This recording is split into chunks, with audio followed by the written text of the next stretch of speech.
नमस्कार मंडळी, Ramakrishna Hari. Green harvest सह प्रस्तुत Vithu Mauli, co powered by JSPM university, special partner सॉफ्टवॅक. आषाढी वारीच्या या विशेष कार्यक्रमात मी मनश्री पाठक आपल्या सगळ्यांचं स्वागत करते. ज्ञानियाचा तुकयाचा तोच माझा वंश आहे, माझ्या रक्तात काही ईश्वराचा अंश आहे. गदिवांच्या लेखणीतून जन्माला आलेले हे शब्द विठ्ठल भक्तीसाठी देहभान हरपून चाललेल्या वारकऱ्यांच्या मनातल्या भावना व्यक्त करतात. ऊन पाऊस झेलत दिवेघाटाची अवघड चढण चढत खाच खळग्यातून वाट काढत वारकरी आपल्या माय माऊली विठ्ठलाला भेटण्यासाठी आता आतुर झालेत. बघूयात आजचा वारीचा प्रवास कुठवर आलाय.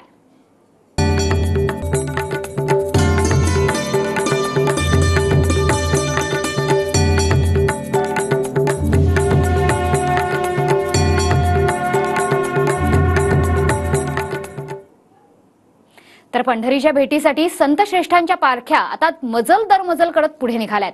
संत ज्ञानेश्वर आणि संत सोपानदेव महाराज यांच्या पालख्या आता मुक्कामी आहेत, त्या म्हणजे सासवडमध्ये. त्यामुळे पालख्यांच्या दर्शनासाठी आज सासवडमध्ये वारकऱ्यांची मोठी गर्दी बघायला मिळते. सोपानदेव महाराज पालखीचं आजच्या मुक्कामानंतर पंढरपूरकडे प्रस्थान होईल, तर संत ज्ञानेश्वर पालखीचा पुढचा मुक्काम हा जेजुरीत असणार आहे. याचा आढावा घेतलाय आमच्या प्रतिनिधींनी.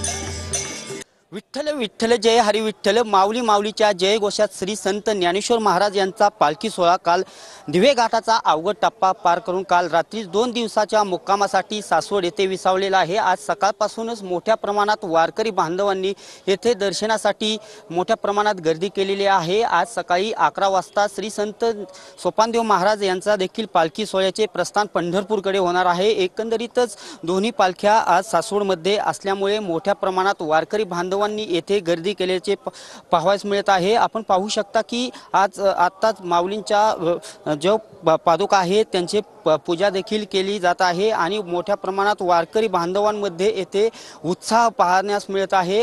यावर्षी मोठ्या प्रमाणात वारकरी बांधव माऊलींच्या पालखीमध्ये आपल्याला चालताना दिसत आहे आणि आज सासवडमध्ये संत सोपानदेव महाराज आणि श्री संत ज्ञानेश्वर महाराज यांचा पालखी सोहळा असल्याने वारकरी बांधवांनी मोठ्या प्रमाणात गर्दी केल्याचं सद्यस्थितीत तरी चित्र पाहावयास मिळत आहे. माऊलींच्या दर्शनासाठी सासवड येथील पालखी मैदानावर सकाळपासूनच गर्दी केलेली आहे.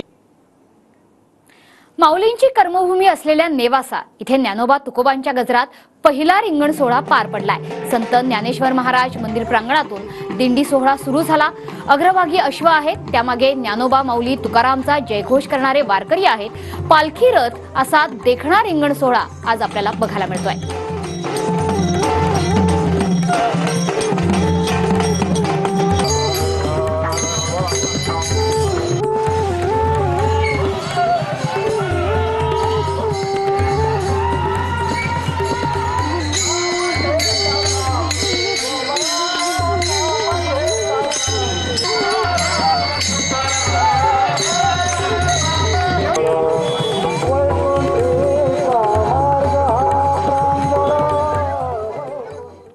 इकडे सासवडमध्ये आज माऊली माऊलीचा गजर अगदी टिपेला पोहोचलाय.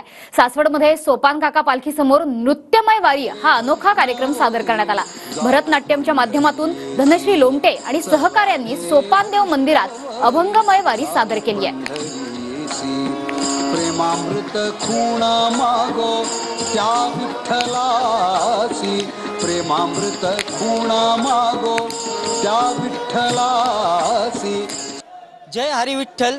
श्री संत सोपानदेव महाराज यांच्या पालखी सोहळ्याचे सकाळी सोपानदेव मंदिर येथून प्रस्थान होणार आहे. त्यापूर्वी सासवडमधील भरतनाट्यम करणाऱ्या काही मुलींनी येथे नृत्य अभंग सादर केलेले आहेत. आम्ही कसं आहे की भरतनाट्यम करतो आहोत, तर आमची अशी इच्छा आहे इथे सोपान काकांची समाधी आहे, तर आपण भरतनाट्यम ह्या नृत्य प्रकारात सोपानदेवांचा जो अभंग आहे त्या नृत्याची आपण इथे सेवा करावी ह्या उद्देशाने आज आम्ही इथे आलेलो आहोत. आणि आम्ही संत सोपानदेवांच्या अभंगावर आमचे नृत्य प्रस्तुती करून आम्हाला त्यांनी सेवेचा जो आशीर्वाद रूपी आम्हाला जे करायला मिळालं, त्यामुळे मी खूप मला आनंद झालेला आहे. ही वारी नृत्यमय असणार आहे. घेऊन आलो आपल्या दारी नृत्यमय वारी रामकृष्ण हरी.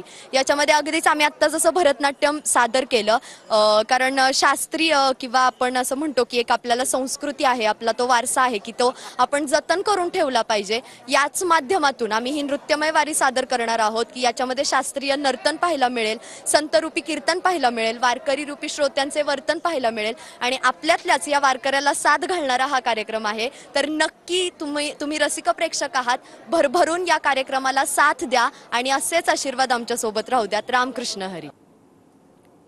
तर पांडुरंगाच्या वारीतली ही अनोखी नृत्यवारी. मंडळी हो, आषाढी वारीत वारकऱ्यांच्या सेवेसाठी TV9 ची LED व्हॅन वारकऱ्यांसोबत पंढरीची वारी करते. TV9च्या उपक्रमातून वारकऱ्यांचं मनोरंजन तर होतच आहे, शिवाय अत्यावश्यक वस्तूंचं वाटपही केलं जाते. TV9 मराठीकडून वारकऱ्यांच्या सुविधेसाठी त्यांना ज्यूट बॅग, छत्री तसंच पितांबरीकडून विठ्ठल उपासना अगरबत्ती भेट म्हणून देण्यात येते. पंढरीची वारी माझ्या ज्ञानोबाची तुकोबाची पालखी आज निघाली, माझ्या ज्ञानोबाची तुकोबाची पालखी आज निघाली. पुंडलिक वरदारी विठ्ठल श्री ज्ञानदेव तुकाराम. महाराष्ट्राची सर्वात लोकप्रिय वृत्तवाहिनी TV9 आज या ठिकाणी प्रतिष्ठाचं स्वरूप तर अनेक आपले आता मान्यवर स्टेजवर आहेत, पण महाराजांना ही छत्री देत आहे आणि पाऊस जरी आला तरी न डगमगता वारी पूर्ण होणार आहे.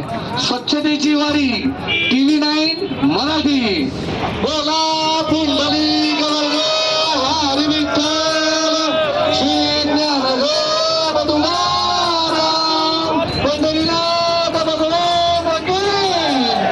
काळजी तुमची हित महाराष्ट्राचं या स्लोगन बरोबरच TV9च्या माध्यमातून गुणगान करूया विठू माऊलीचं, अभंग गाऊया विठू माऊलीचं असं म्हणत TV9च्या वतीनं एक छोटीशी भेट या सगळ्या गंध लावणाऱ्या माऊलींसाठी. माऊलीला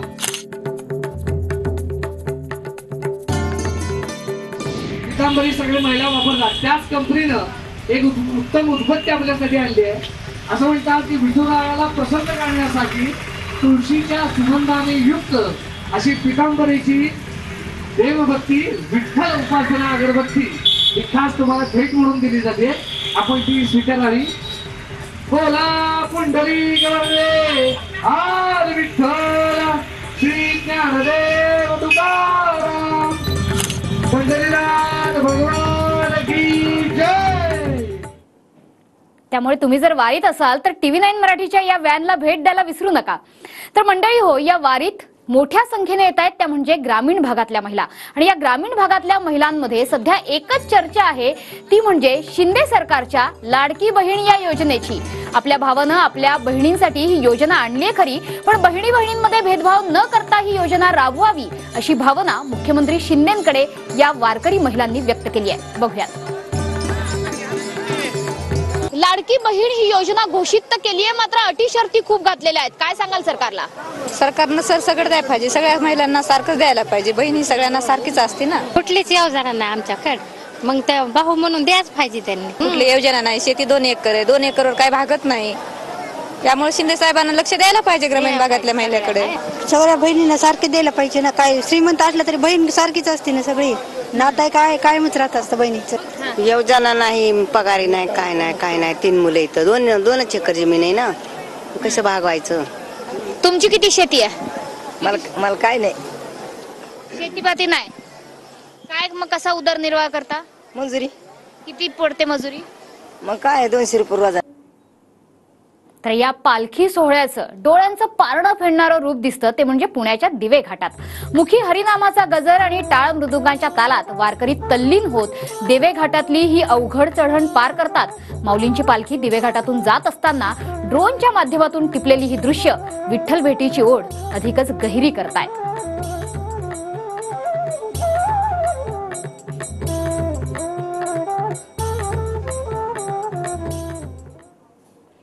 तर दिवे घाटातून जाणाऱ्या डोळ्यांमधल्या असंख्य निरांजनी आता आपल्या विठ्ठलाला ओवाळण्यासाठी अगदी आतुर झाल्यात. मात्र तुर्तास इथे एक छोटीशी विश्रांती घेतोय. पाहत रहा TV9 मराठी. रामकृष्ण हरी.